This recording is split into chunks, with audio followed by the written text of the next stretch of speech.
First half, unfortunately for us, their first chance and the only chance they had in the first half, if you can look at that as a chance, it's a shot from 20 yards. Goes into the top corner. We created 3 open chances. Milos, Dom and Alex with the header.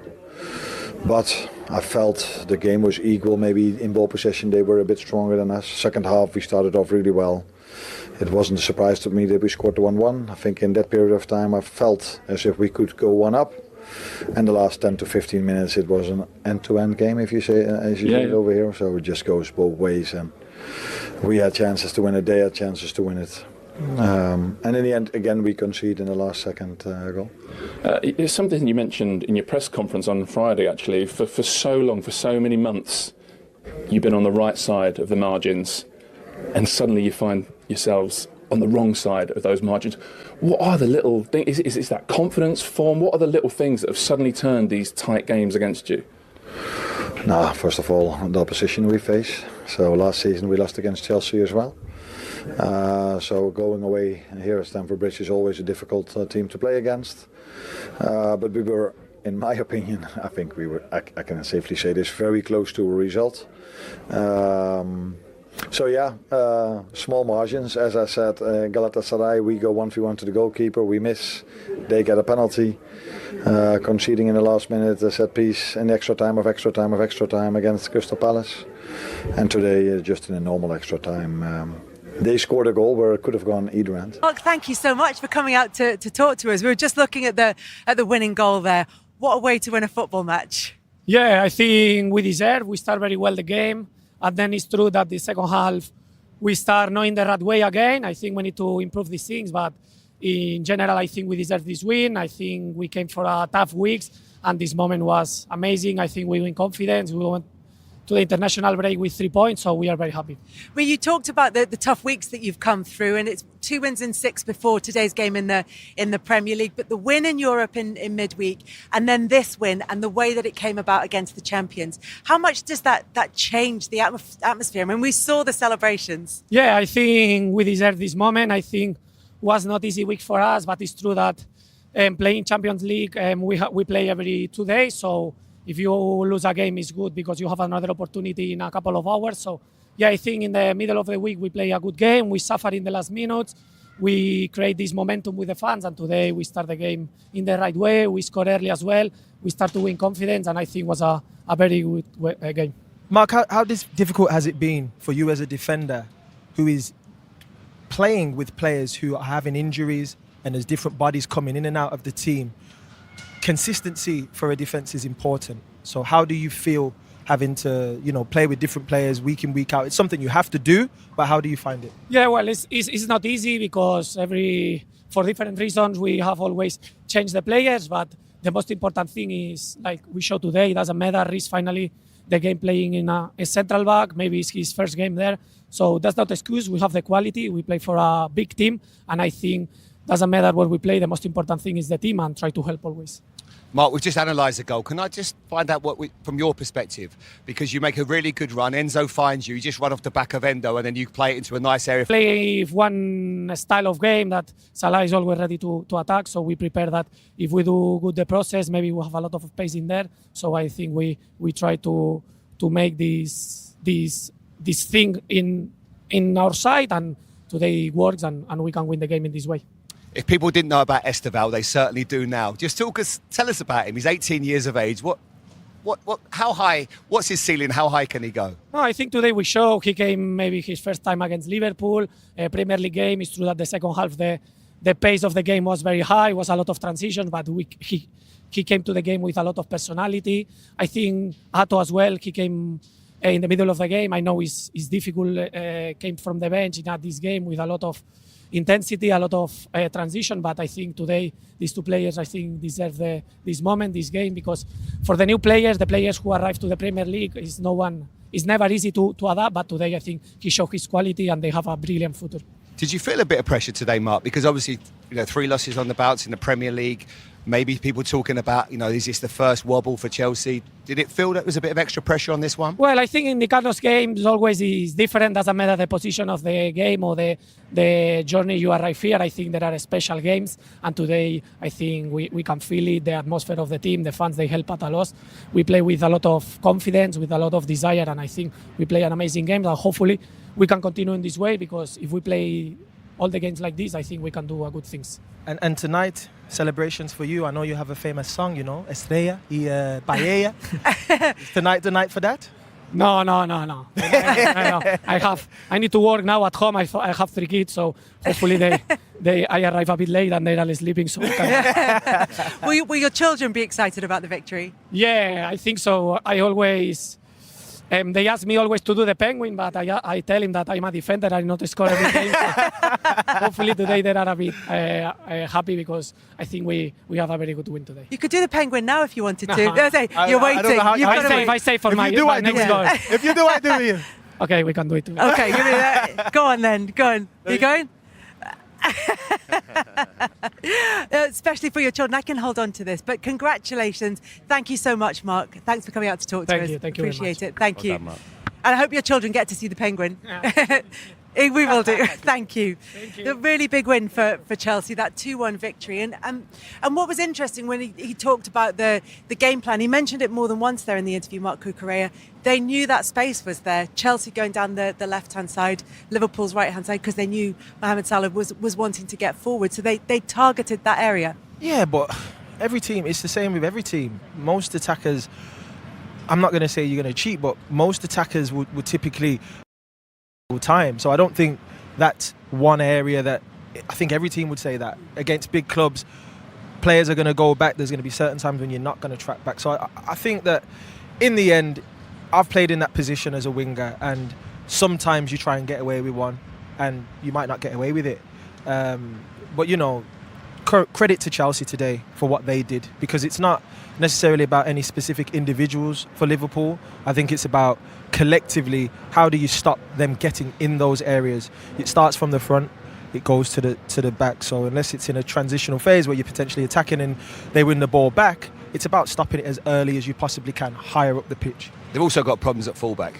It's apparent they're missing Trent. You look at how they're playing. I think since the Burnley game, they've not played the same right back. They've gone with Soboslai, Frimpong, and Connor Bradley. Today, Connor obviously had a difficult 45 minutes. He gets taken off. It's a problem area for them. Even at left back, Kirkes looked like going to be a fantastic signing.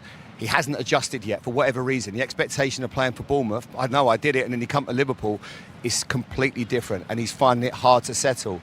It might be a reason to give Andy Robertson a run, but looking at that injury at the end of the game, that's a real worry for me. I know they got the international break, but that looked like a nasty one that he's picked up, and you can see how he tried to defend that back post. It's not typical of what he would do, because he's so good at normally doing that. So they have got problems defensively, fullbacks, and lots of others right now. This might be a really good international break just to let everything settle down and get back to what they were doing well last season. We are going to talk more about Liverpool. We've got till 8:30 to kind of reflect on what went wrong. The team obviously were not playing as well as what they'd have liked, and it's taken him time to sort of adjust to what Chelsea want. But at Brighton, you knew what he was capable of, and now you're seeing one of the best in the world. He's in the conversation with Rodri, who I absolutely love. People talk about Gravenberch. Those three are as good as anything in world football. And he possesses so many good attributes. When he hasn't got the ball, he's incredible. He's so hard to play against. He's all over you like a rash. He can pass the ball easily off one foot. He can play off the either side. He plays round the corner. There's nothing really he can't do. He hasn't really got a weakness in his game. And I think that's a lot of credit to the manager, but also to him. Everything I hear about him, he's a top quality guy. Every day in training, he sets great examples. And you need people like that. He's very unassuming. You can see it in his interview. But he is, no doubt at all now, a world-class player. And he's still got a lot to, he's still only a very young man. I was going to ask you that. What do you think the next step is for him in his development? I just think keep doing what he's doing here. There's no real, I wouldn't put any, there's nothing he's not capable of. If you're looking at Chelsea leading them for the next few years, that's got to be his aim, because he's such a leader. I'm sure every day he sets the right examples. I think he deserves all the attributes, all the qualities he's getting now, and everyone's talking about him so highly, and he deserves it. He's a wonderful player, and as I say, today he showed that. And he's adding goals to his game now. 3 from defensive midfield is pretty incredible. Obviously 2 blockbusters, a bit of a lucky one at West Ham.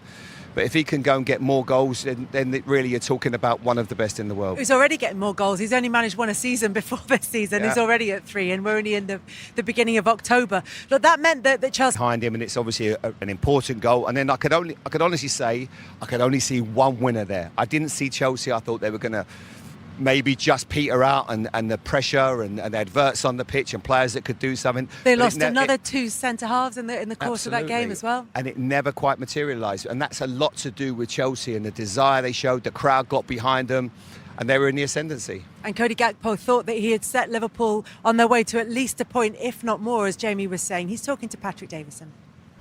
Well, Cody, I know it's really, really difficult to come out and speak after a defeat, and especially one like that, but your immediate thoughts on what's just happened?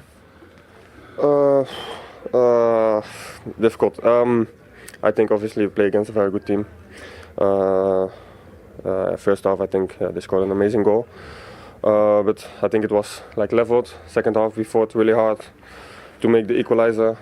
I think we played a little bit better than them in the second half, but they were very dangerous in the counter attack as well. And then to concede like last minute again is hard to take.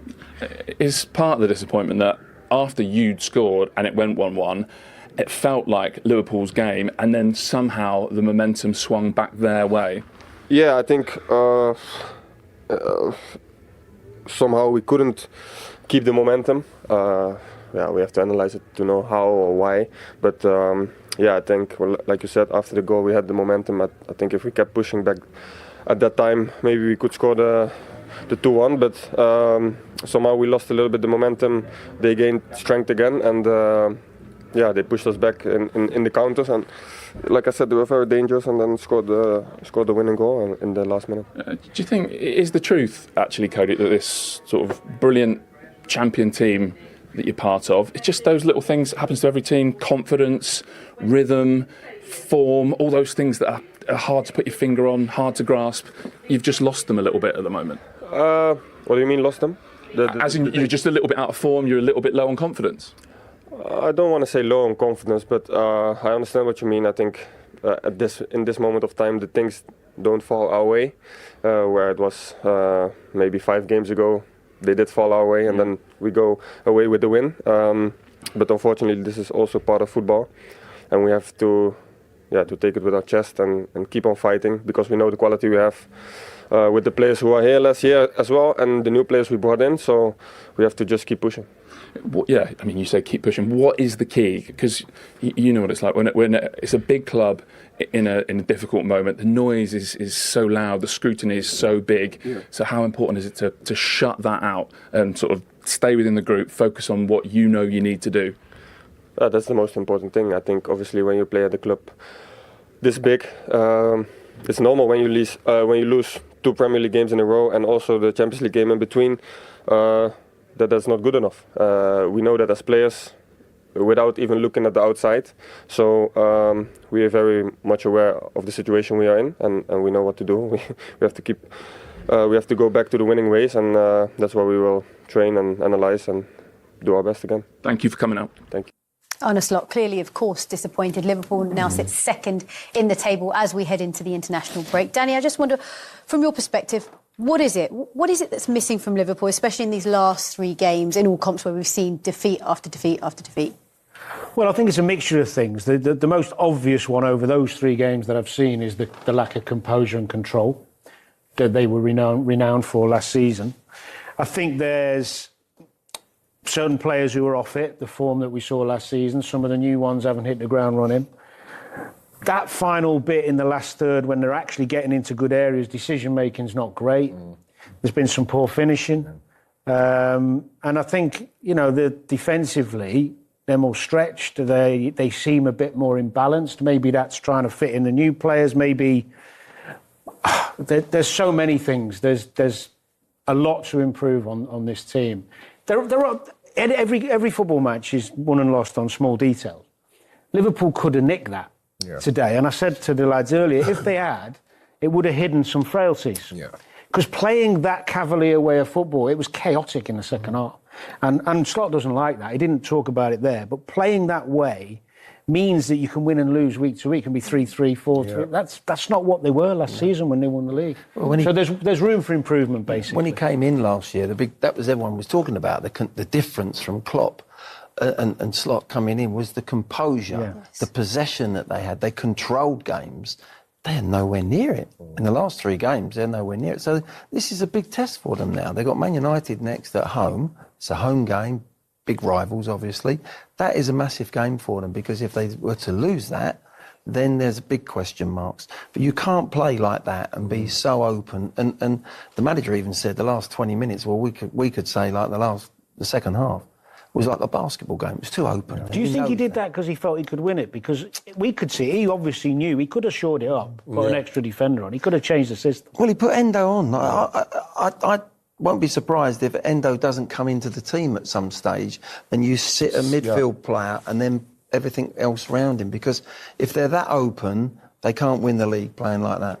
They really can't. Is this what happens, though, when you do have changes and you do have an influx of new players coming into the side? Does it take time for the team to gel? Because they're getting used to a new way of playing, especially with Wirtz in the side.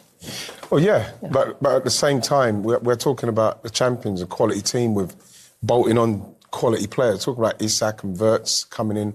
Kerkez, who was very, very good at Bournemouth. We've seen Frimpong, where he's, was it Borussia? Leverkusen.